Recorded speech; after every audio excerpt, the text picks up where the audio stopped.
whether we are a percussion person, a color guard person, or like the music people, this is the stuff that once I started to understand that I needed to understand, it made my design and how I did everything way better, right? So I think that there's a lot of merit to understanding all of the sections. It's also really important to understand that we are one team in the marching arts, right? And everybody sort of can and should influence each other. So welcome, Eric. Thank you. We are happy to have you.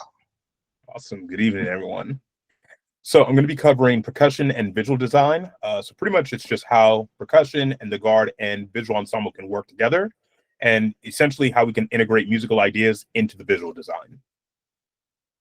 Next slide. So a few key things that we want to focus on, and this goes into essentially anything dealing with design. This could relate to marching band, color guard, indoor percussion, even on the drumline battle side with what we do with HBCUs, drumline battles, things like that we have over in China, Indonesia, places like that. A lot of the key focuses are, when you have certain things out there, are they an attraction or a distraction? Plain and simple. It's one of those two things, one way or another. It's black or white. Design consistency. How do you use the colors, the textures, and the motifs?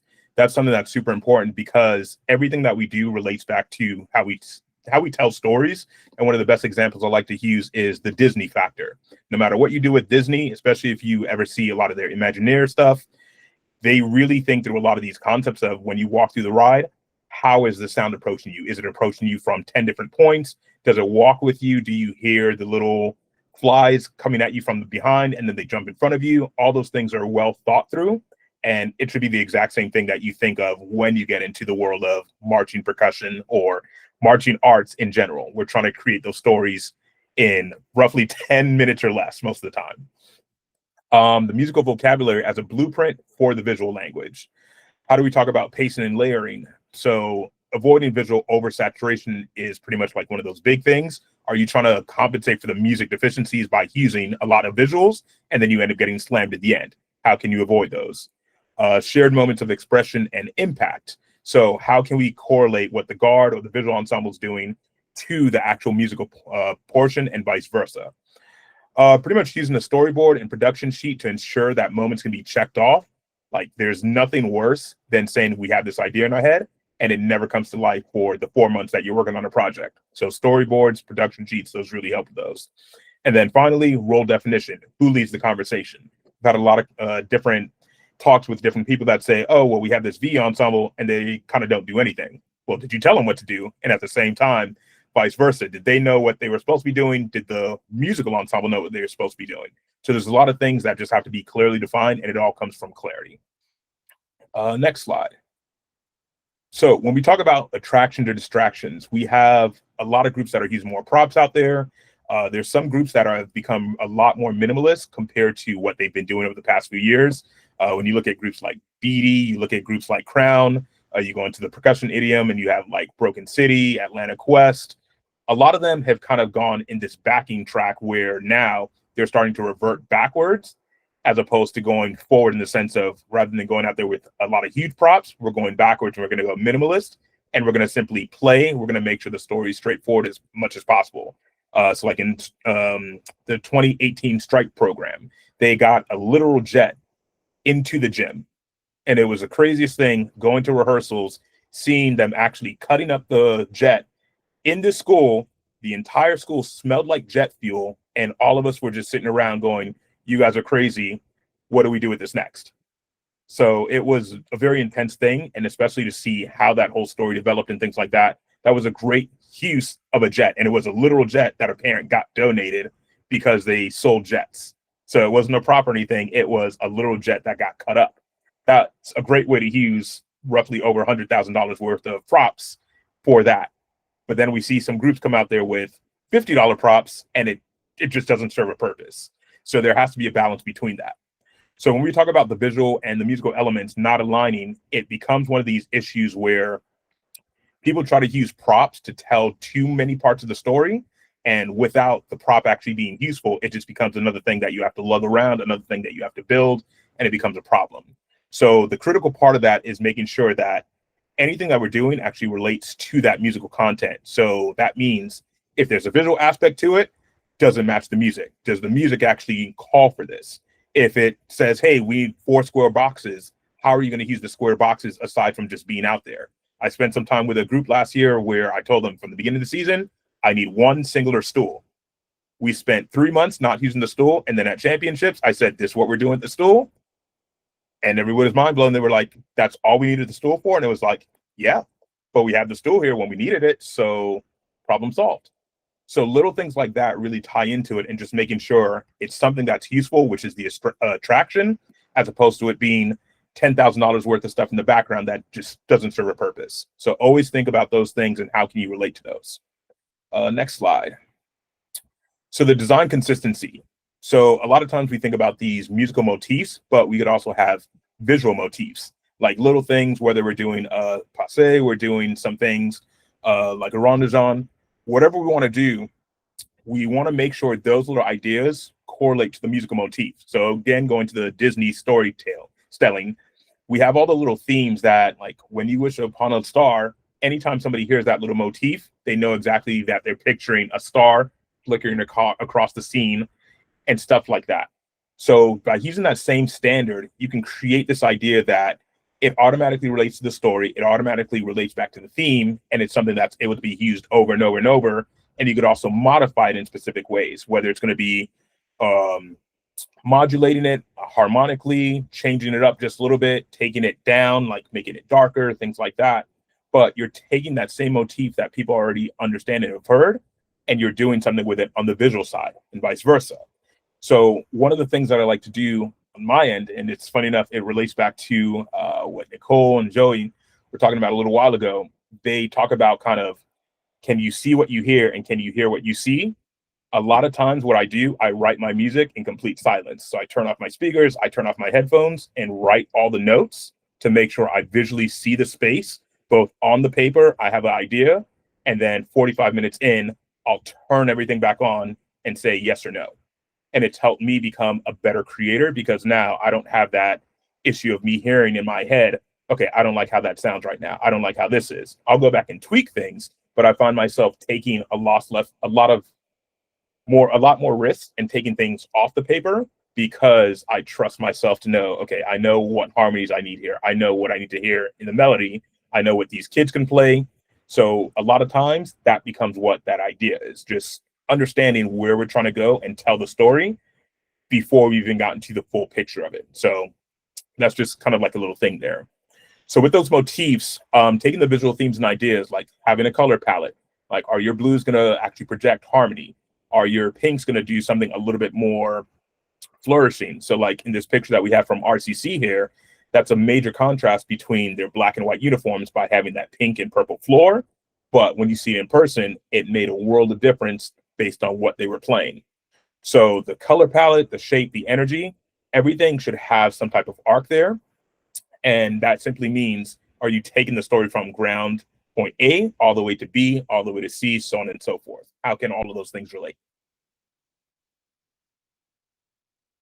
Next slide. So using the musical vocabulary as a blueprint for the visual language. So when we talk about rhythms and timbres, so the percussion score can pretty much serve as the foundation of the visual motion. As an example, like a few years back, Infinity Percussion used this really cool motif out of some pounding drums that was similar to something that you would hear from like a Hans Zimmer score or like an action film. And they did something different with it, where instead of using all these bold motions, they made it a little bit more flowing, but it matched that aspect.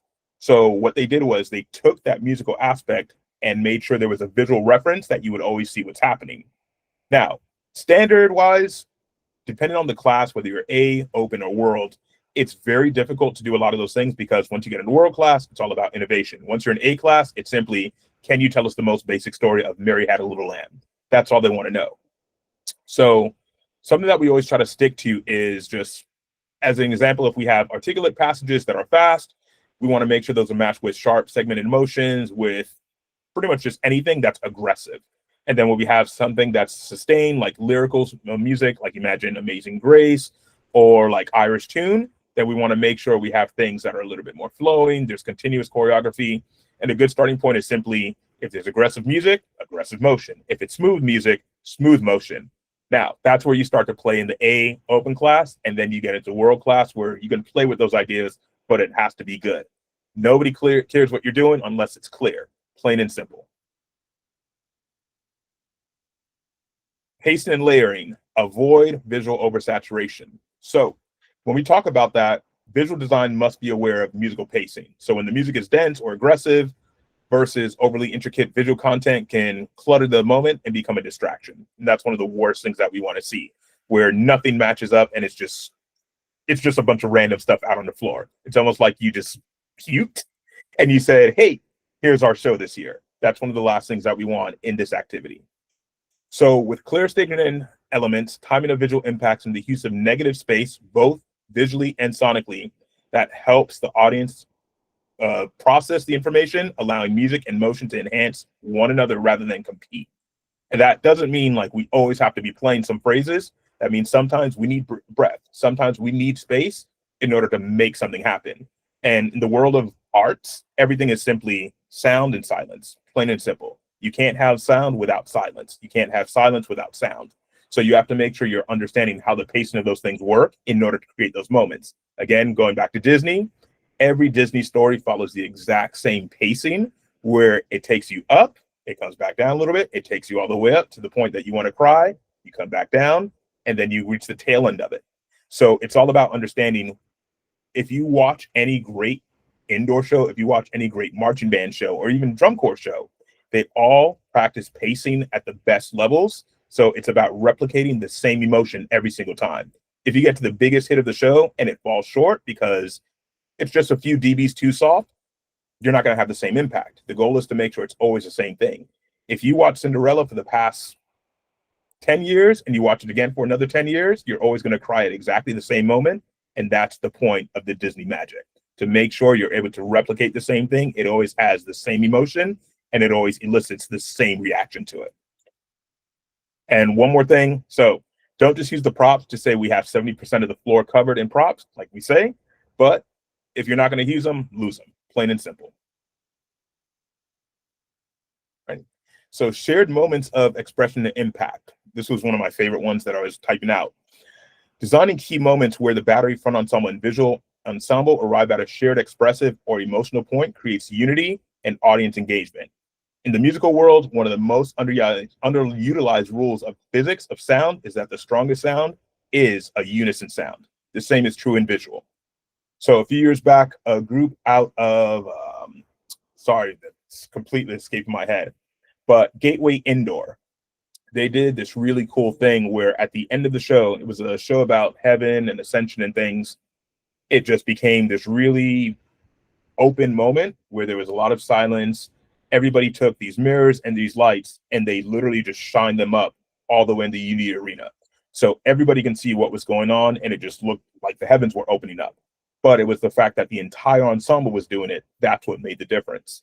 So a lot of times it could be completely silent, but if the whole ensemble is doing something together and the whole ensemble is doing it, that's what makes the difference between it being a solo versus it being the whole ensemble creating this moment that the entire audience feels. Like when you go online and you watch a lot of those break dancers or you watch a lot of these flashing moments that you see going from left to right, everybody thinks they're super cool. Yes, they're doing it super fast. Yes, it's super clean, but it's the fact that it's so many of them doing it. That's what makes it more and more intense. So there's definitely power in numbers, but there's also the power in making sure you understand how to maximize that instead of it just being random scatters and things like that.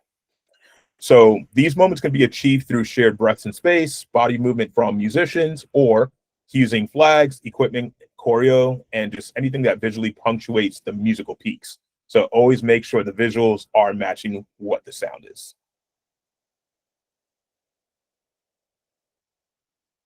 All right. One of the biggest things I would say here is using a storyboard or production sheet. It took me a long time to realize the purpose of this. And when I was younger, it was always just, nah, I got it in my head. Nope, I know exactly what I want. The problem with that is once you get past working with one person, you have to put a lot of those things on papers. And that's the point of a storyboard and a production sheet, to create accountability. So when we talk about production sheets, these are central planning tools. It means everything is laid out. And something that I always like to point out to people, if Broadway uses it, why wouldn't we? The only reason Broadway shows work so well, we have run-up shows, we have these production sheets, we have everything that makes sure we can check things off the list to make sure these key points within the story are there. So our production sheet ensures that on count 32, of this 64 count phrase, we'll see a toss happen. If we don't see that toss happening, this means we can go back to that production sheet and say, from a larger picture, this is what we're missing. From a micro scale, we can say in sectionals, hey guys, we need you all to clean these counts through these counts and make sure you're following the production sheet to highlight these things. If we need to see a up and over from the flags, is it happening at this moment? If we're going to see a rifle soloist back on the 32-yard line on the backside of side A, we need to see that because it's coming in from the general perspective of this is what the designer wanted. So production sheets just help us tie everything together to make sure we can check these things off to make sure the larger production is working. And we always like to think about macro versus micro. At the macro scale, that's everybody's job. At the micro scale, that's why we have text. That's why we have these designers in order for us to get to that larger picture. So production sheets are super effective. It does take a little bit of time in the beginning, but it's better to work a little bit hard in the front end. So this way through the whole season, everybody's just breezing and everybody's just nice and relaxed as much as possible. All right, so role definition, and this is always a hard one. It's super important because a lot of people assume, oh, everybody knows what's going on. Everybody knows what they're supposed to be doing. And that is, in the corporate world, one of the worst things you can say. That's the quickest way to get a pink slip or just get one of those buy messages. It's always super important to get clarity on everything that's happening and to sit down on day one and say, this is what your job is. This is what we need you to do. This is how we need you to do it. In most cases, once you work with people more and more, you're able to say, take it away. We know what you're doing. We're going to give you the information and you know exactly where to go from there. But defining the role in the production is super important. So this way there's a better definition of what the choreography is, what the musical aspect is. Some people want to hear a 4-measure crescendo. Some people only want to hear 2 beats of a crescendo. So all those things matter because it helps us seem like it helps us get it done earlier as opposed to waiting till later after the mistake has been made. So it can't be one of those things where ask for forgiveness instead of permission. No, let's just go ahead and get it all out the way so we don't have to ask for anything later on. It's right there from the beginning and we save time, just like Joey was talking about earlier. So when we talk about the show, music and visual elements need to take turns in leading the narrative. If it's just one thing the whole time, it gets boring. That's why when you watch any show, there's subplots. There's a lot of little things that happen that support the main character. So in order for those things to happen, we have all these people out there in a marching band show, in a color guard show, in an indoor percussion show that can be taking all these different things, and we need to make sure they're all working in tandem to get us to that point. So by establishing those clear roles of who the primary voice is, we know who the secondary voice is, who the third voice is, and we know how we can support them, because there's no way to make an entire show run for 10 minutes off a singular person without it getting exhausted and without everybody being bored and just kind of, hey, we're going to go grab some popcorn. So we want to make sure we give some breath, we give some correct pacing to it, and we let everybody feel comfortable in knowing, all right, today, this is who we're focused on. Tomorrow, this is who we're focused on next in order to build a better story. So I think that pretty much covers everything on my aspect. Anybody have anything? Chime in. No, I thought that was fantastic, Eric. I was saying in the chat, some people are getting a really like sort of master class level on some design elements that we're going on right now. So thank you all for these design conversations. I think that you all should not feel intimidated by it, right? Like that's why we're here doing this, right? To give you the information, one, but also to follow up with you, also to be there for you to accomplish it again. Because if we can help you design a better show, then everything just gets better, right? So I think that's one of the things that through all of this so far is kind of what we're talking about is, yes, here's all this amazing information. And you may have all just taken it in and gone, oh my, there's no way I could do any of this. And that is okay. What you have to know is that is okay. You don't have to do it all to have a great program, right? You do not have to do it all, and we are here to help. So